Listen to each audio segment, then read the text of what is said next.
हज़रत अबू सईद खुदरी रज़ियल्लाहु ताला अन्हु फरमाते हैं कि मैं सरकारे दो आलम हज़रत मुहम्मद मुस्तफ़ा सल्लल्लाहु अलैहि वसल्लम की बारगाह रिसालत सल्लल्लाहु अलैहि वसल्लम में हाज़िर हुआ।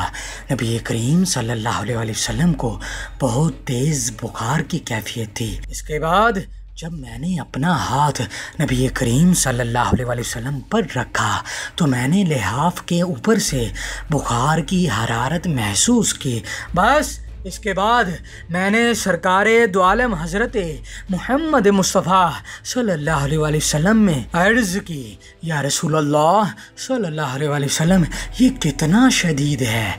तो नबी करीम सल्लल्लाहु अलैहि वसल्लम ने फरमाया, हमारी तकलीफ़ भी दुगनी होती है और इसका अजर भी दुगना होता है। हज़रत अबू सईद खुदरी रज़ियल्लाहु ताला अन्हु फरमाते हैं, मैंने बारगाह रिसालत सल्लल्लाहु अलैहि वसल्लम में अर्ज़ की, या रसूलल्लाह सल्लल्लाहु अलैहि वसल्लम लोगों में सबसे ज़्यादा आजमाइशें किन पर आती हैं। बस ये सुनकर सरकारे दो आलम हज़रत मुहम्मद मुस्तफ़ा सल्लल्लाहु अलैहि वसल्लम ने इरशाद फरमाया, अंबिया अलैहिस्सलाम पर, इसके बाद जो नेक लोग होते हैं उन पर।